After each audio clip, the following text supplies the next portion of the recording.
Salut à toutes et à tous et bienvenue dans ce nouvel épisode du coin du Chef Hop. J'espère que vous allez bien. Cette semaine on va parler vieux cailloux. On va parler d'une optique dont personne ne parle, qui semble être complètement oubliée, une optique des années 70 qui pourtant a un rendu absolument génial. C'est un 24 mm, et si vous voulez savoir qui l'a fabriqué, quel est ce modèle et qu'est-ce qu'on peut faire comme image avec, eh ben restez avec moi, on commence tout de suite.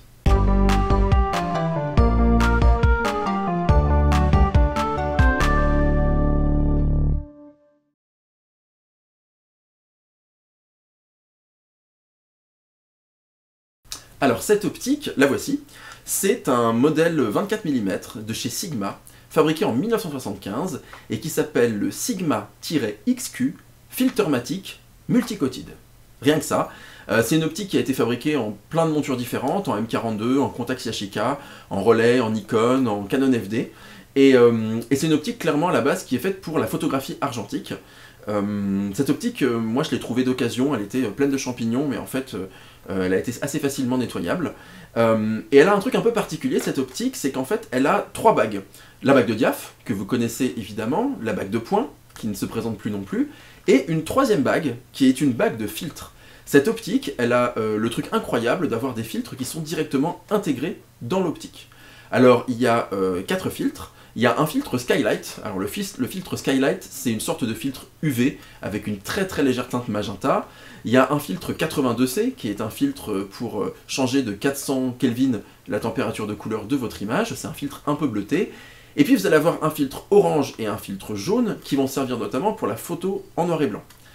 Ce qui est génial avec cette optique, alors celle-ci elle est modifiée, je l'ai transformée pour ma caméra, donc il y a de l'impression 3D dessus, elle est un petit peu bricolée, il y a des roues dentées, je vous laisserai le modèle 3D d'ailleurs pour la roue dentée, pour le focus de cette optique, si jamais ça vous intéresse, hein, vous pourrez la télécharger dans la description de cette vidéo. Mais ce qui est assez fou avec cette optique-là, ce caillou-là, c'est que il a plein de défauts. Il a plein de défauts, par exemple, les filtres dont je viens de vous parler, pour la plupart, quand vous les mettez quand vous les activez, vous avez quelque chose qui est extrêmement laiteux, extrêmement diffus. C'est une optique, si vous la mettez face à la lumière directement, vous avez le soleil, vous êtes face à la lumière, vous avez une espèce de truc complètement délavé qui est inexploitable, et qui en fait une optique assez peu intéressante pour ça. La question du coup, vous allez me dire, mais pourquoi est-ce que je fais une vidéo cette semaine sur cette optique ? Eh bien c'est parce qu'elle a notamment un bokeh qui est particulièrement incroyable, qui est un bokeh circulaire tournant. Alors, on a fait une vidéo sur le Helios 44-2 qui a un bokeh circulaire tournant qui est assez magnifique. Je pense que le 24 mm de chez Sigma de 1975, il est encore plus fort dans son bokeh tournant. Cette optique-là, elle me rappelle en fait une optique qui existe qui s'appelait les Petzval. Peut-être que vous connaissez les Petzval. C'est un monsieur, un inventeur qui s'appelait Joseph Petzval, qui était hongrois, et je crois que c'est en 1840 qu'il crée sa société et qui commence à fabriquer des optiques qui ont cette particularité hyper intéressante d'être nettes au milieu, mais sur une très très courte zone, et très vite floues et diffusées et pleines d'aberrations et de changements de forme sur les extérieurs. Si vous avez vu le film L'assassinat de Jesse James par le lâche Robert Ford, on en a déjà parlé de ce film, il y a le chef opérateur, c'était Roger Deakins, Sir Roger Deakins, qui du coup avait fait modifier des optiques de chez Arri pour reproduire l'effet du Petzval, cette espèce d'effet complètement fou où le personnage principal, Jesse James, incarné par Brad Pitt, on le voit dans une chaise comme ça, assis, et tout autour de lui, ou quand on filme des paysages ou des feuilles, tout est flou autour. Et bien cette optique, le Filtermatic XQ 24 mm de chez Sigma, qui a un nom imprononçable et dont on ne peut pas vraiment se souvenir, et ben il permet de reproduire cet effet de manière assez remarquable. Ce que je vous propose, parce que c'est vraiment une optique qui se commente dans les images, c'est qu'on fasse des essais, qu'on jette un œil un petit peu sur tout ça, et qu'on voit quelles sont les possibilités de cette optique. Alors on va commencer tout de suite par ce qui marche pas, c'est-à-dire filmer directement face à une source de lumière. Alors là on a un ciel qui est un peu éclaté, qui est blanc, et du coup ça donne un truc très délavé, hein, c'est le cas aussi ici. Même si l'arbre il est bien, on a ce petit flou sur les alentours, les contours, pardon, bah c'est pas particulièrement réussi, c'est pas particulièrement esthétique. Moi je trouve que c'est pas facilement exploitable. Ce qu'on peut faire c'est fermer le diaph, hein, là se mettre à F8, alors il y a un petit reflet de filtre en haut à droite, j'en suis désolé, mais on a plus d'honnêteté, certes, ça donne pas quelque chose d'extraordinaire. Par contre, là où l'optique elle est intéressante, c'est sur un plan comme celui-ci. Je suis pas face à la lumière vient de ma gauche, et je filme des feuillages, je filme du paysage, et là ce qui est vraiment intéressant, c'est qu'en fait notre optique elle est vraiment nette uniquement au centre de l'image. Tout le reste autour c'est presque pictural, comme si ça avait été brossé avec une peinture, et on a quelque chose qui est assez intéressant. A l'inverse, si je me remets à f8, pour le même plan, encore ce reflet de filtre en haut à droite de l'image, mais si on oublie ce reflet de filtre, à f8 on a un plan qui est exploitable, qui est correct, qui n'est pas gênant en quoi que ce soit, mais ça reste quelque chose qui va être un peu moins intéressant. Et d'ailleurs, en étant f8 face à la lumière du jour, quand je me mets face à ce sapin, et donc au-dessus de moi il y a le soleil qui éclate clairement le ciel, on a un truc qui n'est pas particulièrement esthétique. Clairement, c'est pas cette optique que je choisirais pour réaliser ce genre de plan.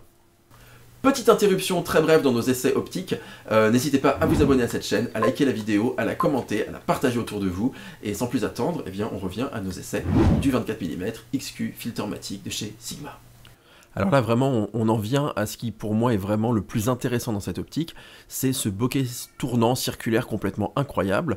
Cette optique elle a aussi une distance de mise au point, le close focus qui est très intéressante, c'est indiqué à 25 cm, et il y a des moments j'ai même l'impression de pouvoir être encore plus proche que ça.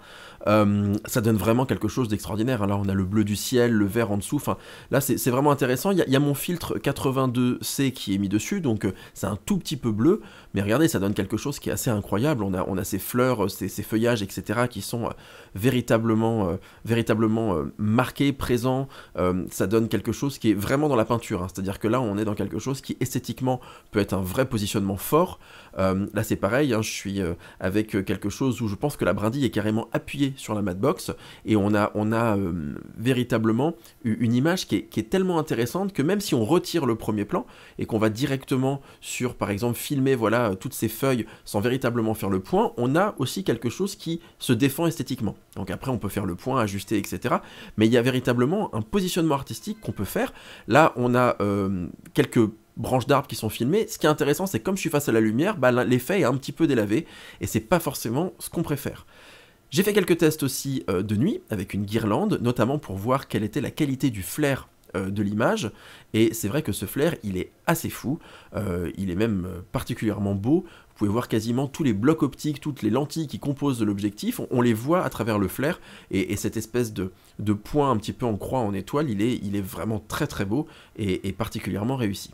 Autre usage qu'on peut avoir avec cette optique, et ça rappelle le film L'assassinat de Jesse James par le lâche Robert Ford, c'est de filmer des personnes ou des individus ou des animaux avec cette optique. On est net au centre, on est complètement étalé sur l'extérieur avec ce bokeh tournant qui se sent dans les arbres, dans les plantations, etc. et qui permet de centrer le regard, de donner un petit peu un effet nostalgique, une certaine temporalité à votre image. Et ça c'est particulièrement intéressant, mais ça peut avoir aussi des inconvénients qu'on va voir. Alors en dehors de la qualité médiocre du jeu du comédien, ce qui va être problématique, c'est que si je veux être net sur les yeux de la personne que je filme ou sur son visage, eh ben je vais être obligé de le centrer, et donc je vais avoir énormément d'air au-dessus de la tête. Alors ça peut être un choix de positionnement, il y a une série Mister Robot qui fait des plans un peu comme ça, mais il faut que ce soit un choix et pas une contrainte. Alors là où ces optiques sont intéressantes, c'est ce fameux filtre intégré, ces multifiltres intégrés, et là vous avez un filtre orange. Alors pourquoi ce filtre orange? Il est très utile en photographie noir et blanc, ou en cinématographie noir et blanc. On fera un sujet sur la cinématographie noir et blanc, parce qu'il y a beaucoup de choses à en dire, mais pour vous expliquer la situation, un filtre noir et blanc, faire un film en noir et blanc, c'est pas simplement changer la saturation. Vous voyez là on a le film en noir et blanc avant que le filtre orange ne soit positionné, et quand on va positionner le filtre orange, on voit tout de suite que ça change les contrastes. Ça met des nuages dans le ciel, ça permet de les voir, ça détache les branches des arbres, ça va vraiment créer quelque chose qui est un vrai positionnement esthétique. Et ce qui est hyper intéressant, c'est que quand on filme avec une optique comme celle-ci, on est obligé de faire le choix à la prise de vue. C'est pas on fait du noir et blanc parce que finalement c'est plus sympa ou qu'on préfère finalement mettre tout en noir et blanc. On filme en orange parce qu'on n'a pas le choix, parce qu'on a décidé de faire ça comme ça. En fait, c'est pas qu'on n'a pas le choix, mais c'est qu'on a pris cette décision. C'est un boulot de chef-op de prendre des décisions. Et comme on filme en orange, une fois qu'on aura désaturé, on va travailler sur les contrastes. Donc le plan qu'on vient de voir, on le met maintenant en noir et blanc. Et tout de suite, ça donne de la force, de l'épaisseur, du cachet à notre image, et ça c'est très intéressant, et le filtre orange du Sigma 24 mm marche hyper bien. Il y a un autre filtre qui est aussi intéressant pour le noir et blanc, c'est le filtre jaune. Alors celui-ci, il est bien quand le ciel est bleu parce que ça crée des super contrastes, et ça fait ressortir le vert. Alors là, en l'occurrence, vous voyez, on change la transition. Comme le ciel est blanc, c'est pas hyper intéressant, mais c'est un filtre à connaître. Voilà pour cette vidéo sur le Sigma XQ Filtermatic Multicotide 24 mm ouverture f2.8 fastoche. J'espère qu'elle vous aura intéressé, qu'elle vous aura plu, qu'elle vous aura appris des choses. C'est un caillou qu'on voit assez peu d'occasion, je pense qu'il n'y a pas beaucoup de demandes, mais si vous arrivez à le trouver, il doit être entre 150 et 200 € dans un état absolument parfait et neuf. Il s'adapte assez facilement si vous l'avez en monture M42, il s'adaptera vraiment facilement sur toutes vos caméras avec des montures notamment Canon EF. Donc je pense que c'est un bon investissement. Vous avez vu, hein, les bokeh sont incroyables, on a des flous qui sont complètement fous. Bref, c'est un caillou qui mérite et qui gagnerait à être connu. Encore une fois, vous pouvez télécharger la bague de points gratuitement en lien en description de cette vidéo. Vous pouvez récupérer pour l'imprimer chez vous et transformer un petit peu votre optique.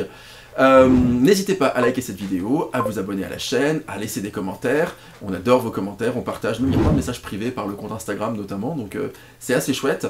Je vous souhaite plein de bons essais caméra sous ce magnifique temps de printemps, et je vous dis à très bientôt pour la prochaine vidéo et d'ici là, portez-vous bien, salut.